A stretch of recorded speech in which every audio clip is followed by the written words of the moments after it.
ఈ భూమి ఎవరి వలన, ఎవరి కారణంగా శపించబడింది? చెప్తారా ఎవరైనా? ఎవరి కారణంగా శపించబడింది? చెప్పలేరు కదా? రైట్. వీళ్ళెవరు? ఈ ఆదాము అవ్వ ఎవరు? ఎవరు? మనుషులు కదా? మనుషులు కదా? మరి నరులే. ఈ భూమి శపించబడడానికి కారణం ఎవరంటే మనమే. మనమే, మన పితరులు. ఇప్పుడు మనం తమాషగా ఉంటుంది. మరి చూద్దాం, లేఖనముల ద్వారానే మాట్లాడదాం. మన వ్యక్తిగత మాటలు ఇందులో ఏ మాత్రము కూడా ఉండవు. కనుక దేవుడు తన ఆత్మ ద్వారా ఖచ్చితంగా స్పష్టంగా మాట్లాడుతున్నాడు. ప్రాముఖ్యంగా కొన్ని అద్భుతమైనటువంటి వాక్యాలను దేవుడు మనకు బయలుపరుస్తూ ఉంటాడు. చూద్దాము. ఆదికాండము 3వ అధ్యాయము 17 నుండి 21వ వచనం వరకు. నీవు నీ భార్య మాట విని తినవద్దని నేను నీకు ఆజ్ఞాపించినటువంటి వృక్ష ఫలములు తింటివి కనుక నీ నిమిత్తము నేల శపించబడి ఉన్నది. ప్రయాసముతోనే నీవు బ్రతుకు దినములన్నీయు దాని పంట తిందువు. అది ముండ్ల తుప్పలను గచ్చ పొదలను నీకు మొలిపించును. పొలములోని పంట తిందువు. నీవు నేలకు తిరిగి చేరు వరకు నీ ముఖపు చెమట కార్చి ఆహారమును తిందువు. ఏలయనగా నేల నుండి నీవు తీయబడితివి. నీవు మన్నే కనుక తిరిగి మన్నైపోదువని చెప్పాను. ఆదాము తన భార్యకు అవ్వ అని పేరు పెట్టాను. ఏలయనగా జీవము ఆమె జీవము గల ప్రతి వానికి తల్లి దేవుడైన యెహోవా ఆదామునకును అతని భార్యకును చర్మపు చొక్కాయిలను చేయించి వారికి తొడిగించెను. హల్లెలూయా, హల్లెలూయా, హల్లెలూయా. దేవుడు ఎంత గొప్పవాడో చూడండి. మరి ఈ భూమి ఎవరి కారణంగా ఇప్పుడు శపించబడింది? అర్థమైందా? ఆదాము అవ్వల వల్ల. వీరెవరు? నరులు. మరి వీరు ఎక్కడి నుంచి పుట్టారు? దేవుడు నేల మట్టి నుండి సృజింపచేశాడు. వీరిని ఎక్కడుంచాడినా? ప్రత్యేకంగా ఒక ఏదోను తోటను వేసి ఆ తోటలో మరి అనేకమైన ఫల వృక్షములను అందులో ఉంచి అందులో తోట మధ్యలో ఒక జీవ వృక్షములు మంచి చెట్టల తెలివినిచ్చే 2 చెట్లను కూడా ఆ మధ్య తోటలో వేశాడు. వేసిన ప్రభువుల వారు అన్నీ మీరు తినండి, ఇదిగో ఈ చెట్టులోనూ బాగుతున్నారు. అంతేనా? మరి ఏ చెట్టు పండు అయితే తినద్దని చెప్పాడు ఆ చెట్టు పండుగే వెళ్ళింది మన అవ్వ. హల్లెలూయా, హల్లెలూయా. చూడండి, ప్రత్యేకంగా చాలా అద్భుతం కనబడుతుంది ఇందులో. ఏ చెట్టు జోలికి వెళ్ళిందామే? తినవద్దని చెప్పినటువంటి చెట్టు దగ్గరికి వెళ్ళింది. చెట్టు దగ్గరికి వెళ్ళిన ఆమె మరి ఎవరి ప్రేరేపణతో వెళ్ళింది? అపవాది ఎవరి యొక్క ప్రేరేపణతో ఆ చెట్టు దగ్గరికి వెళ్ళింది. ఆ పండు కోసుకున్నది. కోసుకున్న ఆమె కనీసము భర్తకు చెప్పాలి అనే ఇంగిత జ్ఞానము కూడా మర్చిపోయింది. హల్లెలూయా. చూడండి, మనము మన జీవితాలలో కూడా ప్రత్యేకంగా కనిపిస్తుంటాయి. ప్రతి కుటుంబంలో కూడా ఏ పండును ఏ వస్తువునైతే తినొద్దని చెప్తామో మన బిడ్డలకు కూడా అది తినవాక అని చెప్తే దాని దగ్గరికి ఏ పోయే తినేస్తారు. హల్లెలూయా, హల్లెలూయా. మరి అంతేనా? సరే, భర్త ఆ బీరువా తీద్దామా, ఆ బీరువా తీనే వద్దు నేను వచ్చేదాకంటే ఏదో విధంగా తాళాలు వెతికైనా ఆ బీరువానే తెరుస్తుంది మన బిడ్డ. తెరిచి అందులో ఏముందో దాన్ని చూడాలి, ఏముందో దాన్ని చూడాలి. ఆత్రం, ఆతురత, శ్రద్ధ. ఇక ఉదయం నుంచి ఆ భర్త బయటకు పోయి ఇంటికి వచ్చేదాకా ఆ లోపలే దీనిని తెలిసేదాకా నిద్ర పడదు, కునుకు పడదు. అబ్బా, పక్క వాళ్ళతో ఇక మాట్లాడదు. ఇంకా ఇంట్లో ఎవరుంటారనేది కూడా మర్చిపోతుంది అనమాట. చూడండి, ఆడవాళ్ళ యొక్క స్థితిగతులను దేవుడు స్పష్టంగానే తెలియజేస్తున్నాడు. మరి ఎందుకు అంత ఆత్రము? భర్త వస్తాడు, సాయంకాలం వచ్చి చూపిస్తాడుగా, అమ్మ అప్పటిదాకా అదే అబ్బా ఏదో పెట్టేశాడు మా ఆయన, నాకు కనబడలేదు. తనవేడే పెట్టేశాడు, మర్చిపోయాడు. అందులో ఏముందో నేను చూడదు. నీ కర్మదాలకు అందులో ఏదో కలిసి ఒక దేవుని పెట్టాడు అనుకో, దాంట్లో చేయి పెడితే ఏమవుతామా? కలుస్తాడు. భర్త వచ్చేదాకా మనకు నెప్పుడుదా ఏమక్కడు ఆలోచించండి. ఎందుకంటే అక్కడే కావాలి, అది కావాలి మనకు. అంతేకాకుండా ఒక టేబుల్ మీద అన్నం పెట్టే, కూర మీద అన్ని పెట్టి నాయన దీనిలో మాత్రం వేసుకోబాక మిగతా అన్ని తిను అన్నాం అనుకో, మనోడు ఏం చేస్తాడు, మన బిడ్డలు ఏం చేస్తాడు, అన్నిటిని పక్కన పెట్టేసి దాన్నే వేసుకొని తింటారు. అంటే మానవ యొక్క నైజం, మానవ యొక్క హృదయం. అందుకే దేవుడు యథార్థవంతులుగానే ఇద్దరిని పుట్టించాడు. ఎందుకు పుట్టించాడు? దేవుడు తన రూపంలో, దేవుని యొక్క రూపము అద్భుతమైనటువంటి రూపం. ఎటువంటి రూపం అని దేవుడు మనకు తెలియజేశాడు. తెలియజేస్తూ ఉన్నా కూడా అంతకంటే మంచి రూపాన్ని మానవులకు కూడా ఇచ్చాడు. ఆయన రూపములో మానవుని నిలిపించుకున్న ఆయన, అయ్యా నేను ఉదయ సాయంకాలము మీతో స్నేహం చేయాలి, మీరు నేను సృజించబడినటువంటి బిడ్డలు కనుక మీతో నేను స్నేహం చేయాలి, మీతో నేను ఉదయ సాయంకాలములు మీతో మాట్లాడుకోవాలి, చల్లని పూట మీతో తిరగాలని వచ్చాడు. వీరిని అక్కడ ఉంచాడు. కానీ మన అవ్వ చేసిన పనికి ఆదాము గారు కూడా అవ్వ ఇచ్చిన పంటను అపురూపంగా తినేశాడు. ఎక్కడ పని అడగలా మన బిడ్డ. హల్లెలూయా, హల్లెలూయా. తిన్న తర్వాత కదా వ్యవహారం, తిన్న తర్వాత అంతే. ఇక్కడ కూడా జరుగుతున్న మానవ జీవితాల్లో కూడా అది. భార్య ఏమి పెట్టిందో చూడరు, అమ్మో అంతమైన ప్రేమ. ఏమి పెట్టిందో చూడరు, ఇది ఎక్కడ నుంచి తెచ్చామని చూడరు. అబ్బా బాబా, అంత ప్రేమ అన్నమాట. తినేసిన తర్వాత కడుపులో గడిబిడి చేసిందనుకో, అప్పుడు ఏవో ఇట్లా ఏం పెట్టావు, ఎక్కడి నుంచి తెచ్చావు, 10 సార్లు మనోడు తిరగడంతోనే సరిపోతుంది. హల్లెలూయా, హల్లెలూయా. ఓ అమ్మ అయిపోయింది నా పరిస్థితి.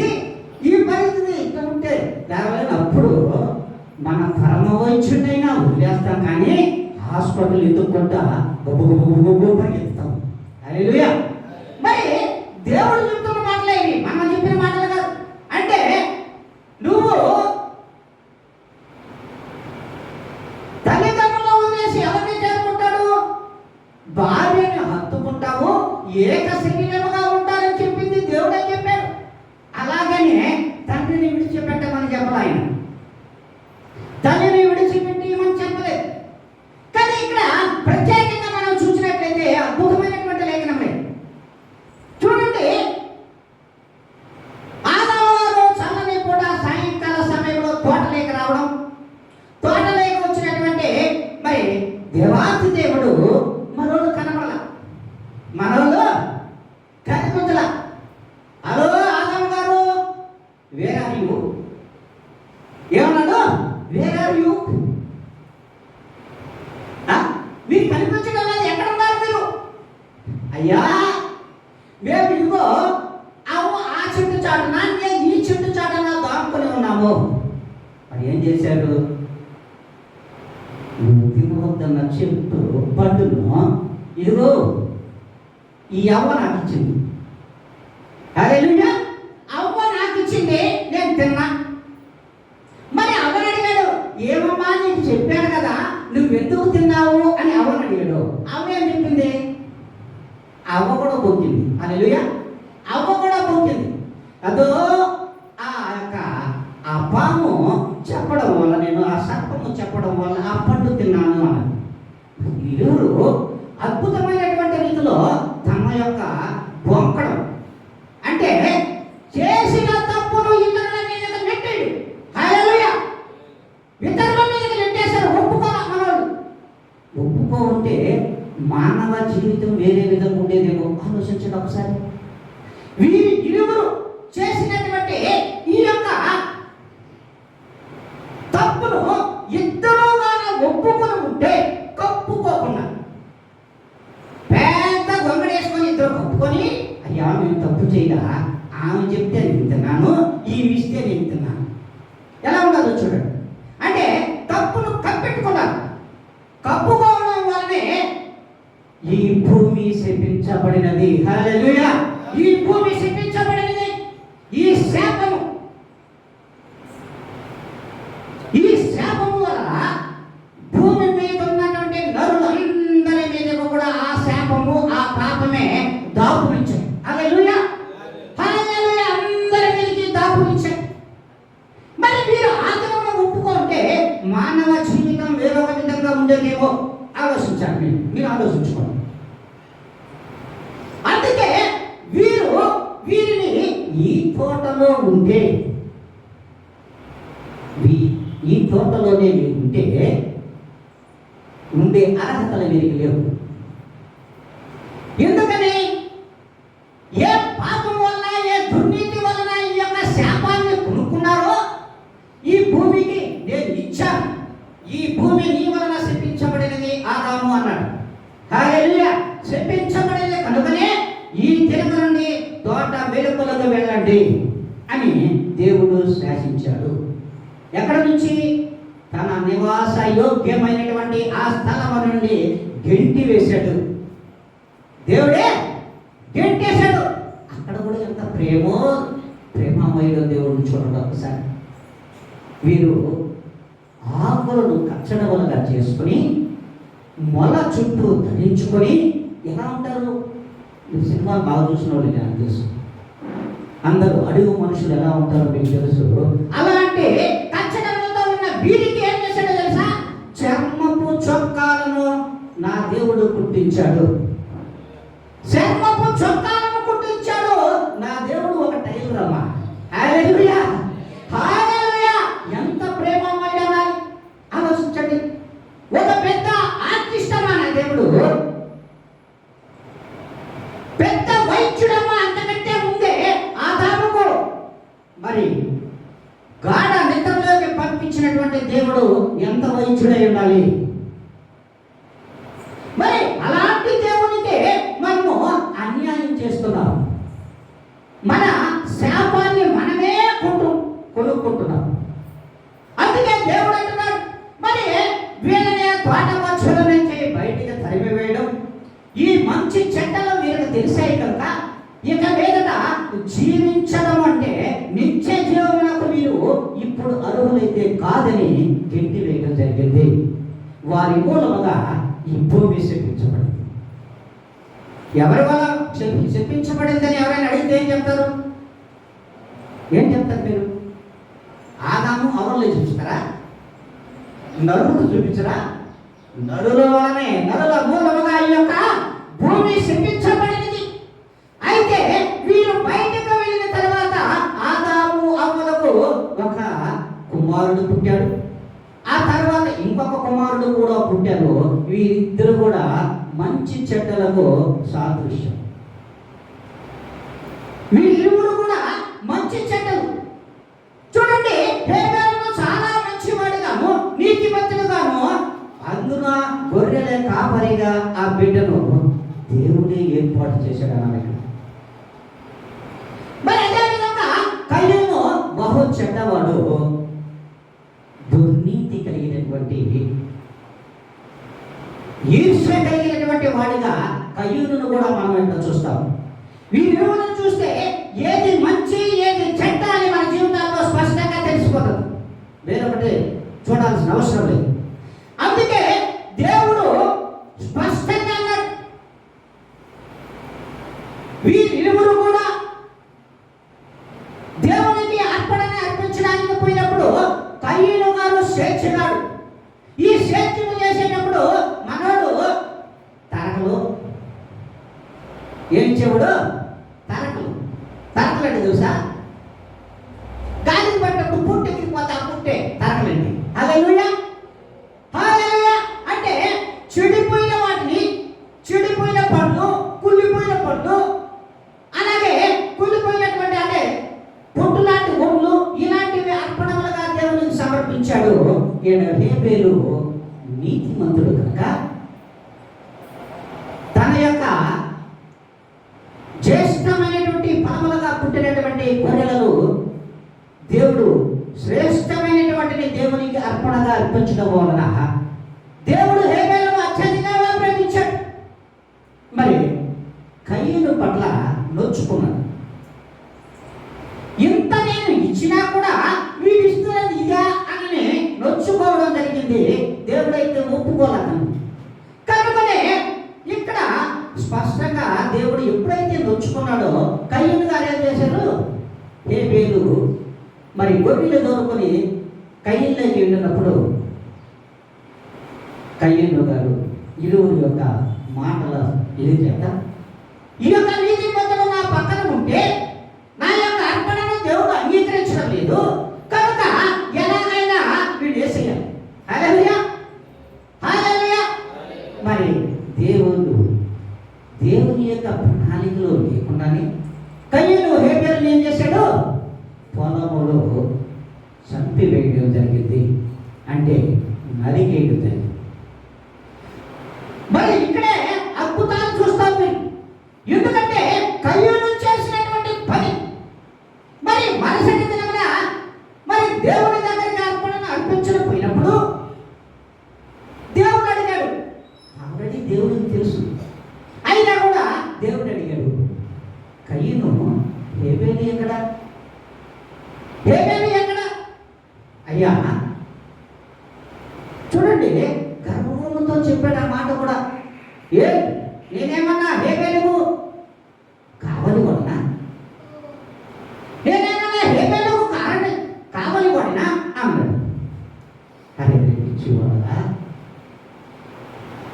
ఏ నీ చేతిలో చెప్పబడినటువంటి ఆ రక్తము ఏ భూమిలో అయితే నెల్లి విడిచినటువంటి భూమి తడిచిందో ఆ రక్తము యొక్క మాటలు నా దగ్గరికి వచ్చాయి. హల్లెలూయా, ఆ మాటలు నా దగ్గరకు వచ్చాయి, నేను విన్నాను. కనుక ఈ దినము నుండి నీవు శపించబడిన వాడు. హల్లెలూయా, ఈ దినము నుంచి కూడా నువ్వు హేబెలు కారణంగా శపించబడిన వాడు. నువ్వు ఏ పని చేసినా కానీ నీకు భూమి ఫలమును నీకు ఇవ్వదు, ఫలమును నీకు ఇవ్వదు. మరి వీరి తల్లిదండ్రులకు ఏమని శపించాడు? ఈ నేల శపించబడలేదు కనుక ఈ నేల ఎలా ఉన్నప్పుడు చాలా ప్రశాంతంగా ఉంది, చెట్లు లేవు, పొట్ల లేవు, మంచి ఫల వృక్షములతో ఉన్నటువంటి ఈ భూమిని ఏమైందో తెలుసా? వాళ్ళు చేసిన పాపము కారణంగా, ఆజ్ఞను అతిక్రమించిన కారణంగా ఏమైందో తెలుసా? గచ్చ పొదలు, ముళ్ళ చెట్లు, బుట్టలు, పండ్లగా ఈ భూమి శపించబడింది. దీనిని దున్నాలంటే ఏం చేయమన్నాడు? ఉదయం నుంచి ముందు చెట్లు దోచాలి, చెట్లు గుడ్డియాలి, ముళ్ళ పొదలన్నీ తీసుకొచ్చి ఏరాలి, వాటన్నిటిని వేయాలి, అవసరమైతే అందులో కాలు పడితే గుచ్చుకోవాలి, వాటిని పెరుక్కోవాలి, ఏడ్చుకుంటా జీవించాలి. ఈ విధంగా భూమి శపించబడింది. శపించబడినటువంటి ఈ భూమి ఈ జన్మ నుంచి కూడా నీకు ఫలాన్ని ఇవ్వదు. నువ్వు దేశ నిమ్మగా తిరగాల్సిందే, ఈ భూమికి మరలా నువ్వు చేరాల్సిందే. హల్లెలూయా. ఈ భూమికి నువ్వు చేరవలసిన వాడివే. చూడండి, ఎటువంటి శాపములు దేవుడు భూమికి మనిషికి ఇచ్చాడు. ఇది దినమైన ఆలోచించారా? మనం పరిశుద్ధ గ్రంథం ఆదికాండం చదువుతాం కదా, చదివినప్పుడు ఏ రోజైనా సరే ఈ భూమి ఇన్ని ముళ్ళతో, ముళ్ళ కప్పలతో, చెట్లతో, ఈ విధంగా గచ్చ పొదలతో భూమి ఎందుకుందని ఏ దినము కూడా ఆలోచించడం మానవుడు. కానీ దేవుని వలన శపించబడిన భూమి, ఆ భూమిలో నుండి తీయబడినటువంటి ఈ ఆదాము అవ్వలకు ఇచ్చినటువంటి సంతానంలో కయ్యను హేబెలు చంపివేయగా కయ్యను శపించబడినాడు. కయ్యనికి ఏది కూడా ఈ భూమి నుంచి నువ్వేమి కూడా సంపాదించుకోలేవు.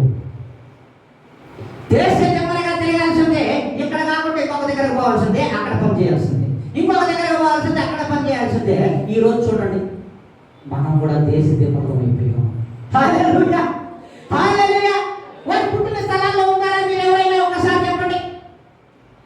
మీరందరూ మీరు పుట్టినటువంటి స్థలంలో ఆ యొక్క గృహంలో ఉన్నారా? ఆలోచించాలి. లేవు. బాగా ఆలోచించుకోండి. ఉన్నాము అని చెప్పండి ఎవరైనా. మరి దేవుడు అంటున్నాడు, మీరు పుట్టినటువంటి ఆ ఇళ్లలో లేరు. ఇల్లు మారిపోయినాయి, గృహాలు మారిపోయినాయి, దేశ దమ్మలు అయిపోయారు. ఈ ఊరి నుంచి ఇంకొక ఊరికి పెళ్లి చేసుకుంటున్నారు, ఆ ఊరి నుంచి ఇంకొక ఊరికి వెళ్తున్నారు, అక్కడ కాపాడుకున్నారు. దేశ దమ్మలు అయితే తిరుగుతారా బాబు మీరు అని చెప్పాడు దేవుడు. హల్లెలూయా, హల్లెలూయా. ఆ దేశ దమ్మలనే ఈ దినం అందరూ ఒక దగ్గర కూర్చి మరి ఒక సంఘంగా వేసి ఇక్కడ కుదేశాడు మనల్ని. హల్లెలూయా, హల్లెలూయా. ఎందుకు ఇక్కడేశాడు? ఎందుకు వేసాడు ఇక్కడికి? వీళ్ళందరినీ వేరే ఊరే, నాది కూడా వేరే ఊరే, ఈయన కూడా వేరే ఊరే, ఆయన వేరే ఊరే. ఇక్కడ ఉన్నవాళ్ళు ఈ ఊరోళ్ళు అసలు కాదని నేను అంటాను. మీరు అంటారా? అవునని అంతే. కానీ వీళ్ళందరినీ ఒక దగ్గర గుంపుగా చేర్చి ఈ గుంపు మీద ఇదిగో ఈ పనికి మానవుడు కాపరగా వేసి ఇక్కడ ఉండండి, ఇదిగో ఈ దేవుడి మాటలనే వినండి. ఇంకా ఇవి దేవుని యొక్క పరలోక సత్యములు రా బాబు వినండి అంటారు. మనం వింటున్నామా? అబ్బబ్బబ్బబ్బా మనం వినమో కదా. మనం వినడానికి మనకు రావు. అసలు ఏం రావు? చెవులు రావు. హల్లెలూయా. మరి దేవుడు మరి మనల్ని యథార్థవంతులుగా పుట్టిస్తే మనం చేసిన పనులు ఏంటో చెప్పండి. మనం చేసినటువంటి పనులు ఏమున్నాయి? అసలు దేవుని పక్షంగా ఒక మంచి పని చేసామా? దేవుని పక్షంగా ఒక మంచి మాటలు మాట్లాడుతున్నామా? దేవుని పక్షంగా ఏదైనా అద్భుతమైనటువంటి క్రియ చేస్తున్నామా? అబ్బాయి ఏం చేయదు. అంటే లోకపరమైనవి, అపవాదికి అనుకూలమైనవి, శత్రువులకు అనుకూలమైనవి చేస్తాం తప్ప దేవుడు ప్రేమామయుడు. ఆ ప్రేమామయుడికి మనం ప్రేమగా ఏదైనా మంచి పని చేద్దాం, మంచి క్రియ చేద్దామనే ఆలోచన, ఆ జ్ఞానమే మానవులకు కరువైపోయింది. మరి కరువైపోయినటువంటి మనను దేవుడు ఈ స్థలానికి చేర్చాడు. ఇంకన్నా ఈ మంచి మాటలనే వినండి, ఈ మంచి మాటలైనా వినండి మీరు అంటారు. మరి ఆ రీతిగా మనం ఉన్నామా? వినడానికైనా మరి మందిరాలకు వస్తున్నామని వాక్యాలైనా వింటున్నామా మనం? చెప్పండి. కేవలం చూడండి, మాట వినందువలన, మాట అంటే ఆజ్ఞ అతిక్రమించడం వలన ఎవరు? ఆదాము అవ్వలు అతిక్రమించిన కారణంగా భూమి శపించబడితే ఆదాము అవ్వలు కన్నటువంటి బిడ్డలు ఇరువురు కూడా డిఫరెంట్ మెంటాలిటీస్. ఒకటి కూడా ఇద్దరు పోలికలు దేవుడు పోలికలే. అమ్మ నాన్న పోలికలే పుట్టినా వీళ్ళిద్దరూ క్వైట్ డిఫరెంట్ అమ్మ, బాగా డిఫరెంట్, మామూలు కాదు. ఒకడు నీతిమంతుడుగా ఉంటే ఒకడు వచ్చి దుర్నీతి కలిగినటువంటి బుద్ధి, ఈర్ష్య కలిగినటువంటి బుద్ధి. మరి వీడి అర్పణ కంటే నేను మంచి అర్పణ అర్పించేవాడుగా ఉండాలి, వీడు లేకపోతే నన్ను దేవుడు మెచ్చుకుంటాడు కదా. హల్లెలూయా. అదే డిఫరెంట్ మెంటాలిటీస్ వాళ్ళలో వాళ్ళకి కలిగాయి. ఆ డిఫరెంట్ మెంటాలిటీస్కి బలైపోయాడు హేబెలు. బలైపోయిన కారణంగానే ఏ యొక్క రక్తమైతే ప్రభు దగ్గర వచ్చి మాట్లాడుకుందో, ఆయనకు మొరపెట్టిందో, ఆ యొక్క రక్తము పలికిన మాటలు దేవుడు విన్నాడు. కనుకనే కయ్యను కూడా శపించబడ్డాడు. మరి ఆ కయ్యనులాగా మనం ఉన్నామో లేదో ఒకసారి పరిశీలన చేసుకోండి. ఆ కయ్యలాగా మనము ఉన్నామా లేదా? ఖచ్చితంగా ఉంటాం. హల్లెలూయా, హల్లెలూయా, ఖచ్చితంగా ఉంటాం. ఎందుకో చెప్పండి. అబ్బా, ఈ సేవకుడు మమ్మల్ని గురించే చెప్తాడు ఎందుకో, అది కూడా ఈజీ కదా, ఈజీ కదా. అబ్బా, ఈ సేవకుడు చెప్పినట్లన్నీ నాకే గుచ్చుకుంటున్నాయబ్బా. ఎవరికి? నాకే గుచ్చుకుంటున్నాయబ్బా. ఒక్కొక్కరు అనుకుంటారు. అందుకే దేవుడు స్పష్టంగా ఆయన యొక్క ఆత్మనిచ్చినటువంటి దేవుడు నాకు తెలియజేస్తున్న మాట ఏంటంటే, ఎవరు అలా మాట్లాడుకుంటున్నారో, ఎవరు వింటున్నారో, ఎవరు వినడం లేదు, ఎవరు వినినట్లుగా నటిస్తున్నారో కూడా దేవుడు నాకు తెలియజేస్తున్నాడు, ఆల్రెడీ తెలియజేస్తున్నాడు. మరి దేవుడు ఈ దినం చెప్తున్నటువంటి మాట, ఆ రీతిగా మనం ఉన్నామో లేదో ఒక్కసారి పరిశీలన చేసుకోండి. కయ్యను లాంటి మనస్తత్వం మనలో ఎవరికైనా ఉందో లేదో అందరికీ ఉంది. నరులు అందరికీ కూడా అదే దుష్టత్వం ఉంది, అదే ఈర్ష్య ఉంది, అదే కపటం ఉంది, అదే నటన కూడా ఉంది. అదే నటనలో కూడా మరి దేవుడు తెలియజేస్తున్నటువంటి మాట. ఎందుకంటే ఆయన అంటాడు, కయ్యను కత్తితో చంపేశాడు. ఎవరిని? హేబేలుని కత్తితో చంపేశాడు. కానీ విశ్వాసులు అనుదినము మాటలతో చంపేస్తున్నారు ఇతరుల్ని. హల్లెలూయా. అనుదినము కత్తి కట్టే పవర్ఫుల్ నాలుగు నుండి వచ్చే మాటలు కాదా? చెప్పండి. మీరు అబద్ధం చెప్పారయ్యా అని ఒకరు ఎవరైనా చెప్పగలరా? చెప్పలేదు.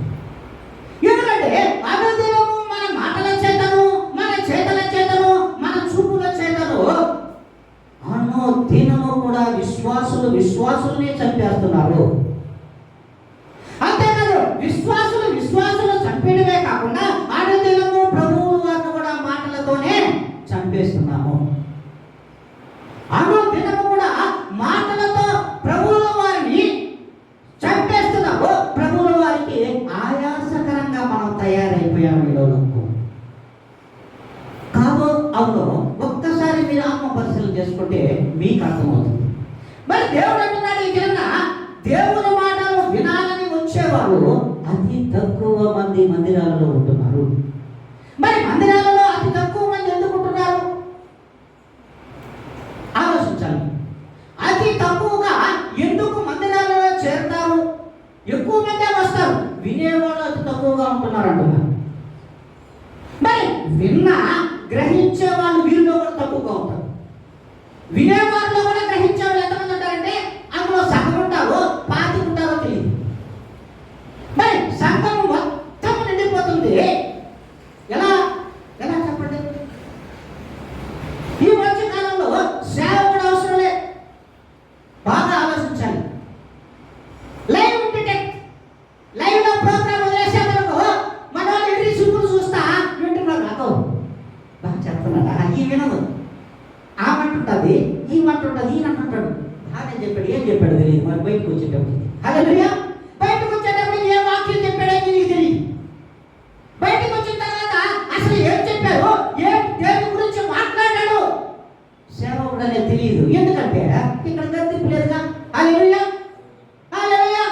లైవ్ లో ఇచ్చిన ప్రోగ్రామ్, లైవ్ లో ప్రోగ్రామ్ చూసేయడమే, మనం ఎందుకు పోయి కానుకలు వేసేయడమే, దశం భాగాలు ప్యాకెట్ వేసేసి వచ్చేస్తే హల్లెలూయా.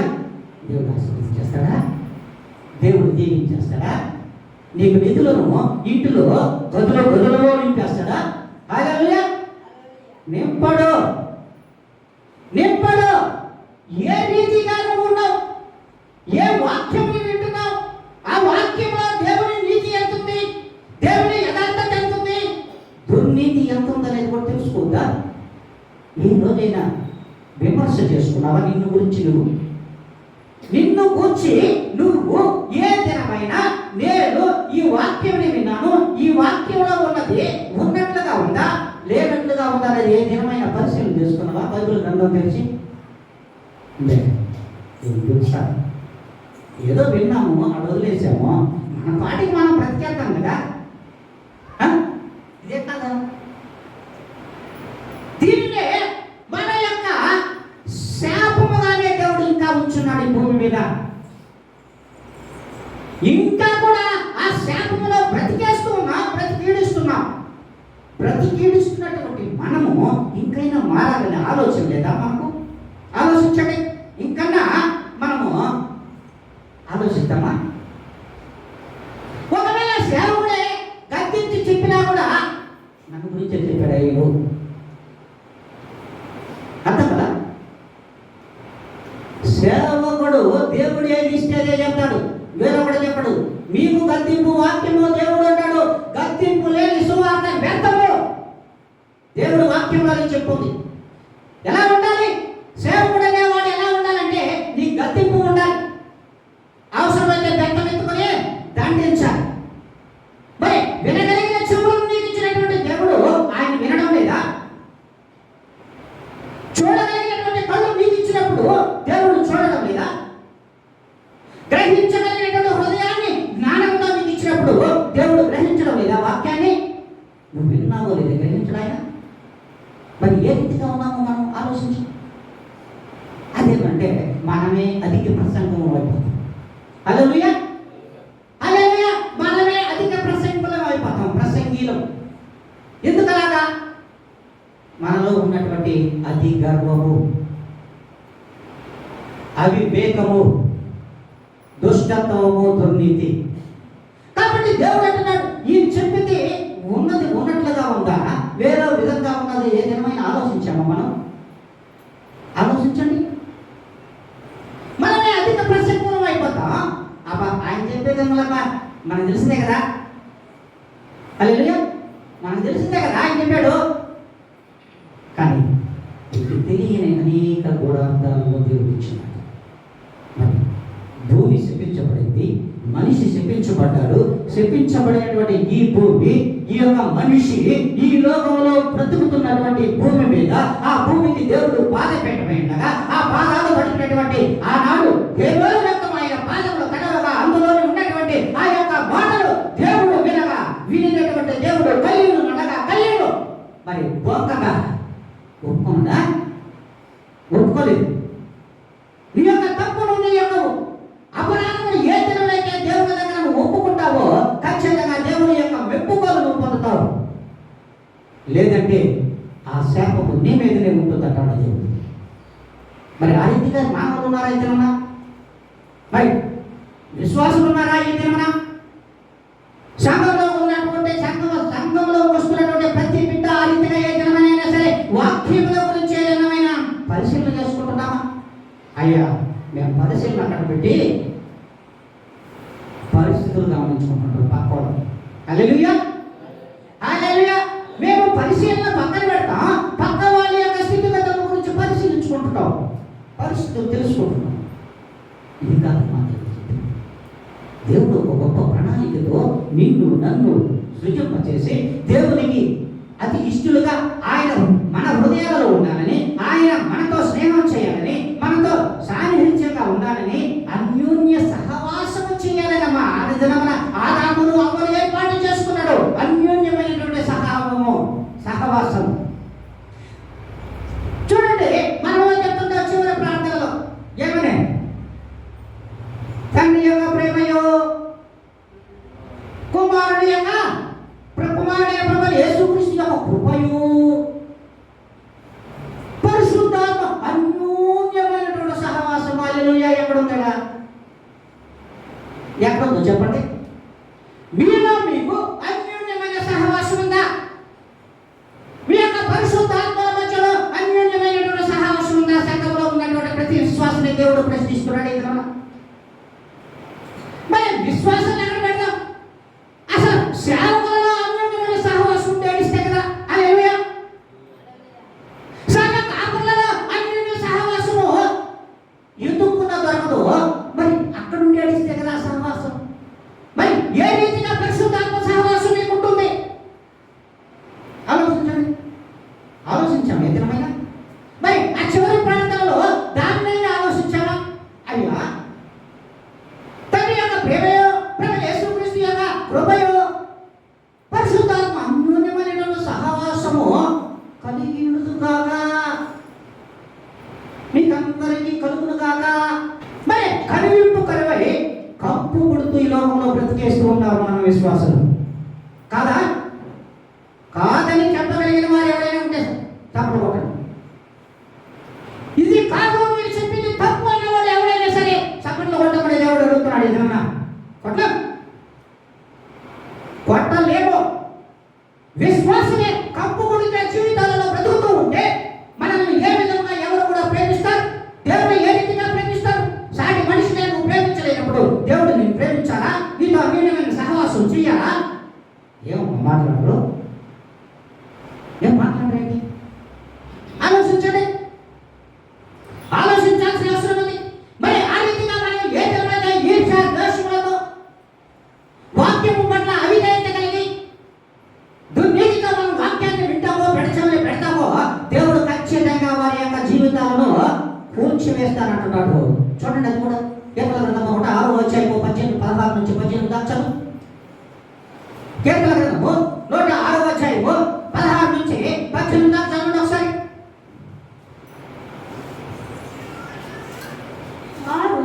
వారు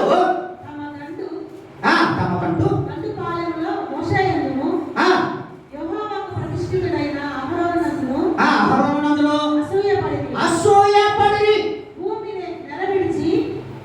భూమి నెరివిడిచి దాతానును మృంగెను. అది అబీరాము గుంపును కప్పివేసెను. వారి సంఘములో అగ్ని రగిలెను. దాని మంట భక్తిహీనులను కాల్చివేసెను. ఎవరిని కాల్చేసింది? సంఘములలో మంట రేగడం అంటే ఏంటో తెలుసా మీకు? దేవుడు బయలుపరుస్తున్నటువంటి గొప్ప మాట చెప్తున్నా వినండి. సంఘములలో అగ్ని రగిలెను అంటే ఏంటో చెప్పండి. అగ్ని రగిలెను, మంట పుట్టెను. మంట పుట్టి వారిని కాల్చి వేసినట్టు ఏంటో తెలుసా?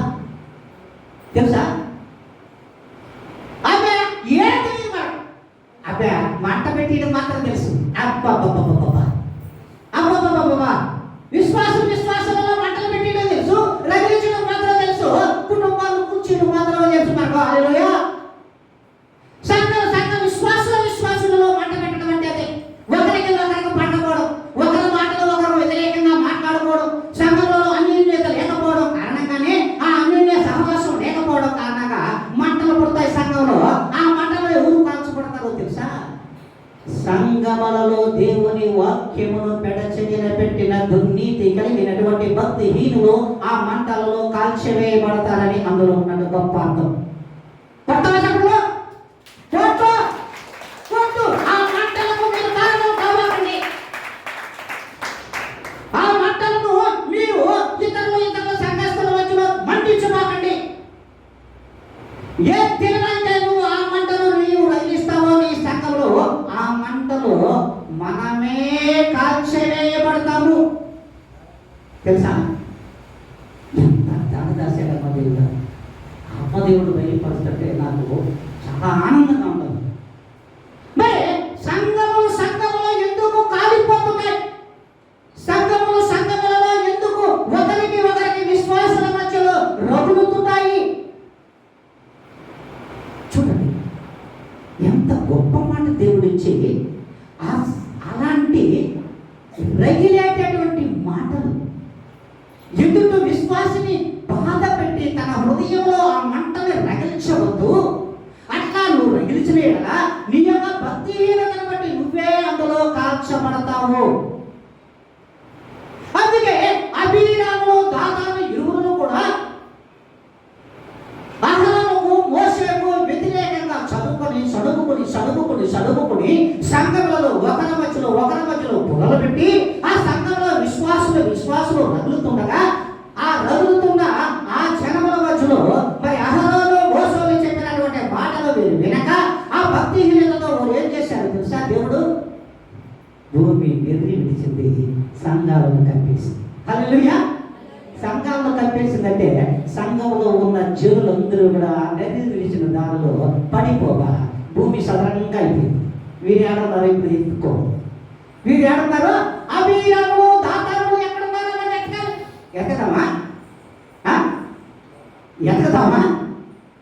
సంఘాల్లోనే ఉన్నారు. హల్లెలూయా. సంఘములలోనే ఉంటారు.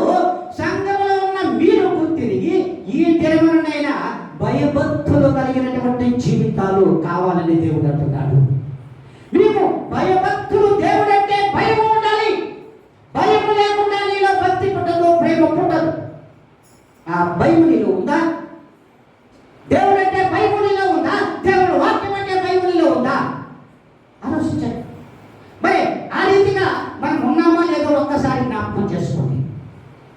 మనము ఉన్నామో లేదో ఒక్కసారి మీరు జ్ఞాపకం చేసుకోవాల్సిన అవసరం ఉంది. మీ అవిధేయత, మీ యొక్క అనీతి, మీలో ఉన్నటువంటి దుర్నీతి కారణంగానే ఈ దినముల సంఘములు బలపడలేకపోతున్నాయి. సంఘంలో ఉన్నటువంటి బలవంతమైనటువంటి ఆ యొక్క భక్తిపరులైనా కూడా బలహీనులుగా తయారైపోతున్నారు. కారణం మనమే. సంఘములలో విశ్వాసాలను చెప్పుకుంటున్నటువంటి మనమే, సర్వసార్వత్రిక సంఘములో ఉన్నటువంటి జనాంగమే కారణమని దేవుడు అంటున్నాడు. అందులో మనం పాలిపరుస్తున్నాం కదా. అలాంటి వాళ్ళు మనం ఉందాం. హల్లెలూయా. ఎలాంటి వాళ్ళు ఉందాం? ఎలాంటి వాళ్ళు ఉండాలి? అభిరాము, దాతాము లాంటి వాళ్ళు ఉందాము. అలాగే సంఘములలో అగ్ని మంటలు రగిల్చే వారిలో మనం ఉందాము. ఉందామా? అదే ఆ మంటలలో అయ్యో పాస్టర్ గారు మేము కాలిపోతాం కదా, అది వద్దులే అనుకుంటారా? హల్లెలూయా అనుకుంటారా? వద్దా? మరి అందులోనే ఉంటాం. ఏమా సంబంధం అలాంటి అభిరాముల గుంపులో మనం ఉండకూడదు.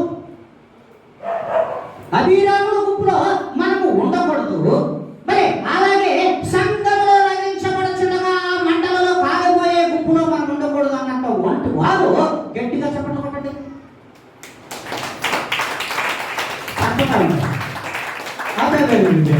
ఎందుకంటే ఇంకా కూడా మనలో మనకే అనుమానం. అటే ఉందామా, ఇటు ఉందామా? ఆలోచించాలమ్మా. మరి దేవుడు అభిరాము, దాతాము కూడా ఎందుకు మింగేశాడు తెలుసా? భూమిలో కప్పేశాడు తెలుసా? తెలుసా? వారి యొక్క అవిధేయత, వారిలో ఉన్న దుర్నీతి, దుర్బుద్ధి, ఈర్ష్య, ద్వేషములే కారణం. మరి ఏ భూమి అయితే నీకు పంటని ఇవ్వదు అని కయ్యూనికి శాపమును దేవుడు ఇచ్చాడో ఆ భూమిలోనే వీళ్ళు కాపబడ్డారు. ఎవరు? ఏ ఈర్ష్యతో మరి హేబేలును చంపించాడో ఒక్కసారి గుర్తు తీసుకోండి. ఏ ఈర్ష్య, ఏ ద్వేషము, ఏ యొక్క కపటము, ఏ యొక్క దుర్నీతితో మరి కయ్యూను శిక్షించబడ్డాడు. మరి శిక్షించబడినటువంటి ఆదాము వారి యొక్క కారణంగా భూమి శిక్షించబడగా ఆ భూమిలోనే ఎవరిని కప్పేశాడు? అభిరాము, దాతాను కప్పేశాడు. వారి యొక్క సంఘములలో రగులుకున్నటువంటి ఆ మంటలే ఆ సంఘములను కాల్చేశాయి. ఉన్న ప్రతి మనిషి కూడా అందులో కాలిపోయాడు, ఆహుతయ్యాడు. మరి ఇలాంటి జీవితాలే మనకు కావాలా? ఆలోచించండి. కావాలా? కావాలంటే మనం మంటలో పెడతాం. నిప్పు లేదే పొగరాదు కదా. నిప్పు లేదే కూడా పొగరాదు. దేవుడు చెప్పిన మాట అది, మనుషులు చెప్పిన మాట కాదు. తెలుసో తెలియదండి. మరి దేవుడు స్పష్టంగా ఈ దినంలో మాట్లాడుతున్నటువంటి మాట మీరు విన్నట్లయితే మీరు విచ్చకపు మాటలు తొలగిపోరు. విచ్చకపు మాటలు అబ్బో మరి ఎక్సకల బాహింగా ఇట్లా మాట్లాడతాం కాదా? నేను అత్యుత్తమంగా మాట్లాడుతున్నా. ఇది గ్రాంధికం కాదు. ఇచ్చుకప్పు మాట్లాడితే ఎక్సకలుగా మాట్లాడాడు దేవుడు. మాట్లాడితే ఎక్సకలుగా నీడు ఎక్సకలుగా వాటిని పాటించడం అంటే దేవుడు అంటే భయమని భక్తిహీన పక్షంగా ఆ రీతిగా ఉన్నారు వాళ్ళు. కనుకనే వారు ఆ యొక్క గుంపులో కాలిపోయారు. మరి అలాంటి మాటలు మాట్లాడుతున్నాం మనం. దేవుడు మాట్లాడుతున్నాం. ఏం మాటలు మాట్లాడుతున్నాం? ఇచ్చకపు మాట. ఇచ్చకపు మాటలు మాట్లాడుకుందామా దేవుడి మందిరాలలో? ఆయన పరిశుద్ధ మందిరంలో పరిశుద్ధంగా ఉండాలి. అతి పరిశుద్ధ మందిరం అతి పరిశుద్ధంగానే ఉండాలి. ప్రాంగణంగా ఉండాలి. ప్రాంగణంలో చెప్పే మాటలు పరిశుద్ధ అయి ఉండాలి, ఆ పోలికతో మీరు నడుచుకోవాలి, నడుచుకున్న మాటలతో మీరు విశ్వాసంగా ఈ లోకంలో జీవించాలి. జీవించేటువంటి మీరు ఇతరులకు మార్గదర్శకంగా ఉండాలి. కానీ ఆ మార్గాలను మూసే వాళ్ళలో ఉండకూడదు. ఆ మార్గాలను మూసేసే వాళ్ళలో మనము చేరకూడదు. మరి అందుకే దేవుడు అంటున్నటువంటి మాటలు మనము స్పష్టంగా ఈ తెలుగులో చూస్తున్నాం. నాడు ఏ హేబేల మాటలు ప్రభు యేసుక్రీస్తు వారు విన్నటువంటి ఆ దేవుడు ప్రభు యేసుక్రీస్తు వారు నరరూపంగా ఈ లోకానికి వచ్చాడు. ఈ లోకానికి వచ్చినటువంటి ఆయన భూమి మీద ఉన్నటువంటి శాపాన్ని, భూమికి ఇచ్చిన శాపాన్ని, మనిషికి ఇచ్చిన శాపాన్ని రెండింటినీ కొట్టివేయడానికి నమ్మ ప్రభు యేసుక్రీస్తు వారు వచ్చారు. తెలుసా? ఎవరి దగ్గర విన్నావా? భూమి మీద శాపాన్ని ఎవరు కొట్టివేశారో తెలుసా మీకు? సరే, మనిషికి ఇచ్చినటువంటి ఆ శాపాన్ని ఎవరు కొట్టేసేసారో తెలుసా మీకు? ప్రభు యేసుక్రీస్తు వారు కొట్టేశారమ్మా. ఆ కొట్టేయడానికి ప్రభు యేసుక్రీస్తు వారి ఈ లోకంలో ధర్మశాస్త్రములకు అనుగుణంగాను నెరవేర్చడమును లేఖనంలో తూచా తప్పక పాటించడానికి ప్రభు యేసుక్రీస్తు వారు వచ్చారు. యేసుక్రీస్తు వారు వచ్చినటువంటి ఆయన నీ కొరకు, మన కొరకు, అందరి కొరకు రక్తంలో ఈ లోకంలో ప్రతి బిడ్డ మీద ప్రోక్షింపబడినటువంటి ఆ రక్తము ఆ మనిషి మీద పడగా భూమిని చేరగా భూమి మీద ఉన్న శాపము కొట్టివేయబడింది. మనిషి మీద ఉన్న శాపం కూడా కొట్టివేయబడింది. ఏ దినమైనా మనం గ్రహిస్తున్నామా? ఏ దినమైనా గ్రహిస్తూ ఉన్నామా? నీ శాపమును, నీ దోషమును, నీ పాపమును కొట్టివేయడానికి ప్రభు యేసుక్రీస్తు వారు ఈ లోకానికి వచ్చారు అనేది మాత్రమే మనకు తెలుసు. భూమి శపించబడినది, భూమి శపించబడిన ఈ భూమి కూడా శాపము నుండి విముక్తి పొందింప చేసినటువంటి దేవుడు ప్రభు యేసుక్రీస్తు వారిని ఏ దినమైన ఎవరికి చెప్పగలరు? చెప్పడమ్మా. మరి దేవుడు స్పష్టంగా మాట్లాడుతున్నటువంటి మాట, ఆ మాటను మనం పెడచెవిలో ఎందుకు పెడుతున్నాం అనేది కూడా మనం గ్రహించలేకపోతున్నాం. ఎన్ని స్తుతులు చెల్లిస్తామో, ఎన్ని స్తోత్రాలు చెల్లిస్తామో, గంటతో స్తోత్రాలు కూడా దేవుడికి ఇస్తాం కదా. దీని మీద ఒక పాట రాశారు మనోళ్ళు పట్టారు.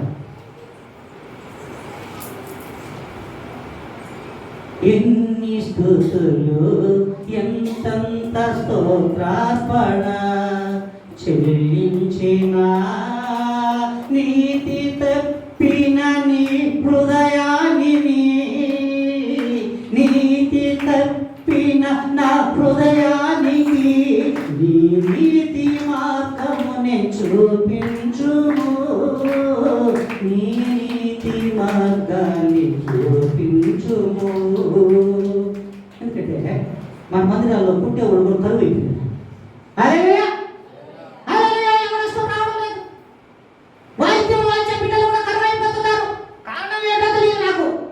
మరి దేవుడు అంటున్నాడు ఒక అద్భుతమైన మాట దేవుడు ఇచ్చాడు. నీ నీతిలో ఎన్ని స్తుతులు చెల్లిస్తున్నావు, ఎన్ని స్తోత్రార్పణలు చెల్లిస్తున్నావు. ఏ రోజైతే నీతి తప్పి నీ హృదయాన్ని దేవుని నీతికి యథార్థంగా మార్చుకోవాలని ఏ దినమైన ఆలోచించావమ్మా? ఎన్ని స్తుతులు చెల్లిస్తున్నారు, స్తోత్రార్పణలు చెల్లిస్తున్నావు. ఎంత స్తోత్రార్పణ అబ్బో, వినడానికి అర్థమే కాదు, బలమైన స్తోత్రార్పణ. అయినా కానీ మనం బలహీనులమే. మన స్తోత్రార్పణ దేవుడు ఎలా ఉంటాడమ్మా? ఆలోచించండి, వింటాడా? నీతి తప్పిన నీ స్తోత్రార్పణ దేవుడు అంటాడా? యథార్థత తప్పినటువంటి నీ యొక్క మార్గంలో పయనిస్తుండగా యథార్థత తప్పినటువంటి ఆ యొక్క మాటలు ప్రార్థన వింటాడా? ఎన్ని మొరలు, అబ్బో ఎంత ప్రార్థన విజ్ఞాపాలు, ఎంత ప్రార్థన విన్నపాలు చేస్తాం. అయినా మన యథార్థతని ఏదైనా పరీక్షించుకున్నావా? అయ్యా, నీ యథార్థమైన మార్గంలో నన్ను నడిపించిన ఆయన ఏ దినమైనా నువ్వు ప్రార్థించుకున్నావా? ఎన్ని స్తుతులు, ఎన్ని స్తోత్రార్పణలు, ఎన్ని మొరలు, ఎన్ని ప్రార్థనా విజ్ఞాపనలు. ఇవి విన్నాడు ఆయన, వినడు ఆయన. ఎందుకంటే మనలను నీతి మార్గంలో నడిపించడానికి మనమే ప్రేరేపణ కలిగినటువంటి ప్రవర్తనతో, దేవుని యందు భయభక్తులు కలిగినటువంటి ప్రవర్తన మనలో ఉంటే మాత్రమే ప్రార్థన వింటాడు. మరి ఆ రీతిగా ఉన్నామో లేదో పరిశీలన చేసుకోండి, మీకు మీరు పరిశీలించుకోండి. వాక్యం దేవుడు మాట్లాడుతున్నాడు ఇక్కడ. దేవుడు వాక్యమే చెబుతుంది తప్ప వేరొక మాట తీయమ్మ పుల్లమ్మ వంట విషయాలు మీ యొక్క సేవకుడు ద్వారా దేవుడు మాట్లాడు. అవి అవసరం లేదు. అందుకే దేవుడు ఏదైతే ఇస్తున్నాడో దానిని నేను చెప్తున్నాడో దానిని మీకు ఆయన వండి పరలోకం నుండి పంపించడం ఆహారాన్ని మీకు ఇస్తున్నాను తప్ప వేరొకటి కాదు. మరి ఏ రీతిగా మనం ఈ లోకంలో బ్రతుకుతున్నామో, ఏ రీతిగా మనం బ్రతికిస్తున్నామో ఒక్కసారి మీరు జ్ఞాపకం చేసుకోమని బ్రతిమలాడుకుంటున్నాను. మరి దేవుడు బ్రతిమలాడుకోవడం కాదు, నేను ఒక సేవకుడుగా మిమ్మల్ని కూడా బ్రతిమలాడుకుంటూ ఉన్నాను. మరి చూడండి, హెబ్రీయులకు రాసిన పత్రికలో దేవుడు మాట్లాడుతున్నాడు. 12వ అధ్యాయం 24వ వాక్యం ఒకసారి చూడండి. కొత్త నిబంధనకు మధ్యవర్తి అయిన యేసు వద్దకును హేబేలు కంటే మరి శ్రేష్టమైనటువంటి రక్తము కలుగు ప్రోక్షణ రక్తములకును మీరు వచ్చి ఉన్నారు. ఆ పలికే ప్రోక్షణ రక్తములకును మనము వచ్చి ఉన్నాము. ఏ మాటలు నేను కూర్చున్నాము అర్థమైందా? భూమి శాపములు, మనిషి యొక్క శాపములు కొట్టివేయడానికి ప్రభు యేసుక్రీస్తు వారు ఈ లోకానికి వచ్చాడు. హేబేలు కంటే శ్రేష్టమైన రక్తముల చేత ఆయన ఈ దినమున ఆ శ్రేష్టమైన రక్తమును ప్రతి బిడ్డ మీద వర్షింప చేసి భూమిని తడిపించగా ఈ దినమున ఆయన యొక్క మన యొక్క శాపములు, మన యొక్క దోషములను, మన సకల దుర్నీతి నుండి మనకు విడుదలను దేవుడు దయచేశాడు. దేవుడు దయచేసినటువంటి ఆ మాటలను వినడానికి ఈ దినం మనం వచ్చున్నాము. అవి ఎవరు పలికిన మాటలు? మీ సేవకుడు పలికిన మాటలు కాదు. ఈ పరిశుద్ధ గ్రంథంలో రాయబడినటువంటి ప్రతి మాట కూడా సేవకుల ద్వారా పలికిన మాటలు కాదు. ప్రభు యేసుక్రీస్తు యొక్క రక్తము పలికిన మాటలు ఈ యొక్క పరిశుద్ధ గ్రంథంలో ఉన్నాయి. దాన్ని ఏమైనా గ్రహించామా మనం? ఏ దినమైనా సరే ఆ వాక్యంలో ఉన్నటువంటి మర్మాన్ని ఏ దినమైనా ఎత్తుక్కున్నామా? అబ్బా, మా సేవకుడు పలికి చెప్పాడబ్బా, చెప్పేది సేవకుడు కాదురా, మరి చెప్పేది సేవకుడు కాదు, చెప్పించేది నా దేవుడు. చెప్పించేది నా దేవుడు. నాకు ఇచ్చినటువంటి ఆ యొక్క జ్ఞానము దేవుడిదే తప్ప నాది కాదు. ఇందులో అద్భుతమైన మర్మాన్ని మనకు దాచిపెట్టి దేవాది దేవుడు ఈ దినంలో మనకి ఇచ్చాడు. ఏ రక్తం అయితే శ్రేష్టమైనది ఆ జన్మలో పలికాడు. ఆ శ్రేష్టమైన రక్తము, నీతివంతుల రక్తము ప్రభు యేసుక్రీస్తు యొక్క పాదపీఠము తడిచి ఆ పాదాల మీద ఆయన తడబగా ఆ మాటలు ప్రభు యేసుక్రీస్తు వారు విన్నటువంటి ఆ మాటలు కొట్టివేయడానికి, ఆ మాటలను ఈ లోకంలో స్థిరపరచడానికి, మరి అదే రీతిగా భూమి మీద ఉన్నటువంటి ఈ యొక్క శాపమును తీసివేయడానికి, మనిషి పొందుకున్నటువంటి శాపమును కూడా విడుదల చేయడానికి, శాపములో సకల దుర్నీతి నుండి మనకు విడుదల తెచ్చాడు ప్రభు యేసుక్రీస్తు వారు పరలోకం నుండి దిగి వచ్చి భూమి మీద మనతో నడిచి ఆయన రక్తమును మన మీద కాల్చి భూమి శాపమును, మనిషి యొక్క శాపమును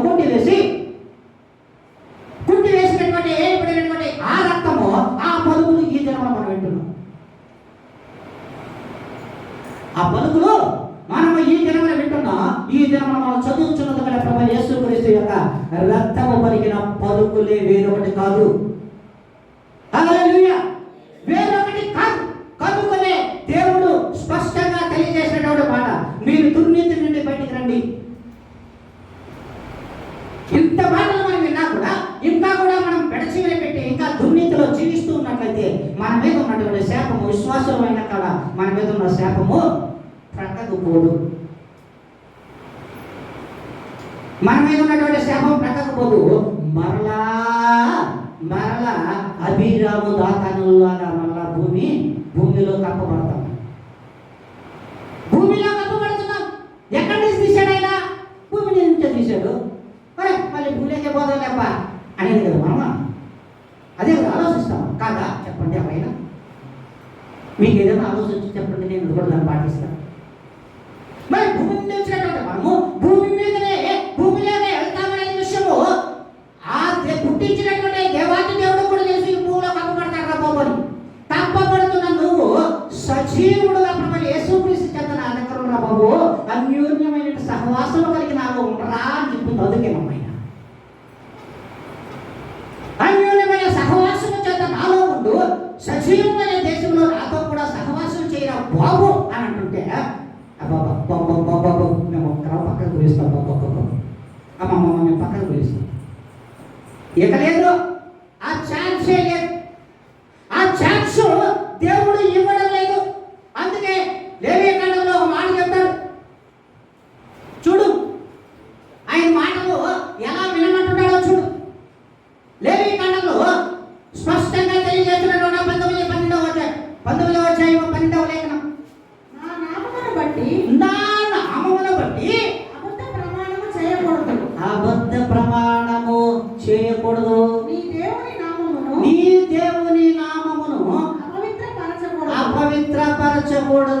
నేను యెహోవాను. నేను యెహోవాను. హల్లెలూయా. హల్లెలూయా చెప్పరా? చేతులు ఎత్తడానికి కూడా కష్టం అయిపోతుంది. హల్లెలూయా ఆకలి కదా, హల్లెలూయా అంటే ఆకలి అయిపోతుంది. అప్పుడు ఎత్తడానికి చేతులు. మీరు ఆకలి ఉన్నవాళ్ళు ఎంతమంది చెప్పండి? చేతులను ఎత్తారు. అవి అప్పుడు కూడా ఎత్తారు. ఆకలి కూడా లేదు మనం. మరి దేవుడు మాట్లాడుతున్న మాట ఏంటంటే, నీ యొక్క దేవుని నామమును అపవిత్రపరచబాకండి. నీ దేవుని నామాన్ని మాత్రం అపవిత్రపరచొద్దు. అదే విధముగా మరి ఇంకొక మాట ఏం చెప్పాడు? నీ దేవుని నామమును అపవిత్రపరచక అబద్ధ ప్రమాణాలు చేయబాకన్నామా. అబ్బా నేను దేవునికే కట్టుబడి ఉన్నాను. అబ్బా ఇలాంటి మాటలతో నువ్వు నిజముగా దేవునికి కట్టుబడి ఉన్నావా? దేవుని వాక్యములకు కట్టుబడి ఉన్నావా? దేవుని వాక్యములకు కట్టబడి వాడవా? దేవునిలో కట్టబడి వాడవా? బాగా ఆలోచించండి. ఈ పిల్లగాడి ఎక్కడ కట్టబడింది? మీరు చూసుంటారు. ఎక్కడ ఎక్కడ కట్టబడింది? పాపపు కట్లతో, ముళ్ళ కట్లతో, అబద్ధ ప్రమాణములతో కట్టబడినటువంటి ఆ గాడిదలు దేవుడు విడిపించాడు. అవునా? మరి ఈ పిల్లగాడిని కూడా అట్లా కట్టబడి ఉండగా ఈ ధర్మం ఈ పిల్లగాడి వచ్చాడు మాట్లాడుతున్నాడు. ఈ పిల్లగాడిని మాట్లాడుతున్నాడు. ఈ మాటల్లో చెప్తున్నటువంటి ఏంటంటే అబద్ధ ప్రమాణం చేయబాక. అబద్ధ ప్రమాణం మీరు చేయొద్దు. నేను దేవునికి కట్టబడి ఉన్నాను. దేవుని వాక్యములకు కట్టబడి ఉన్నాను. వాక్యములకు నువ్వు కట్టబడి ఉన్నానా? నా దేవునికి నువ్వు కట్టబడి ఉంటావు. ఆ కట్టబడినటువంటి నీవు దేవునిలోనే సజీవుడుగా ఉంటావు. నీ మీద ఉన్నటువంటి శాపము, నీ మీద ఉన్నటువంటి దుర్నీతంత పాపము, అందుకంటాడు సకల దుర్నీతి పాపమునకు సాదృశ్యము అంటున్నాడు దేవుడు. సకల దుర్నీతి పాపమునకు సాదృశ్యము. ఆ పాపము ద్వారానే ఈ లోకము నేల శపించబడింది. నేల మీద ఉన్న మనిషి కూడా శపించబడ్డాడు. మరి నేల మీద ఉన్నటువంటి ఈ మనుషులు యేసుక్రీస్తు యొక్క రక్తము చేత కడగబడగా మన శాపములు, దోషములు, దుర్నీతి అంతా కూడా మన పాపం అంతా కూడా కడగబడింది. కడగబడినటువంటి మనము ఇంకా కూడా ఆ సకల దుర్నీతికే బానిసలవుతామా?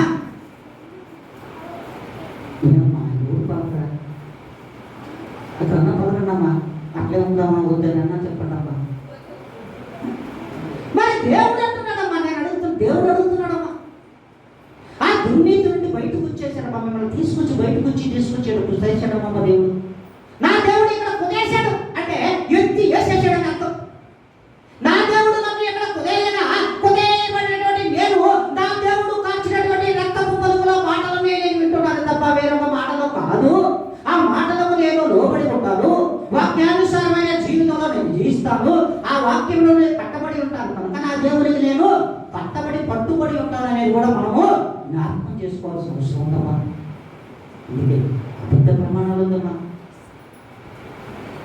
అలాగే నీ యొక్క దేవుని నామమును అపవిత్రపరచొద్దమ్మా. నేను యెహోవాను, రోషము కలిగినటువంటి దేవుడును. మరలా భూమి నీ వలన శపించబడుతుంది. భూమి మీద ఉన్నటువంటి నువ్వు మాట్లాడుతున్నటువంటి మాటల వలన చేసే కార్యక్రమం వలన నువ్వు కూడా నీ కుటుంబం శపించబడుతుందని దేవుడు స్పష్టంగా తెలియజేస్తున్నాడు. నిర్ణయించుకోండి. మనం ఏ రీతిగా ఉంటామో, ఏ రీతిగా ఈ లోకంలో బ్రతుకుతామో, మరలా దేవుని యొక్క రక్తము పలికిన మాటలను చెవిన పెడతాము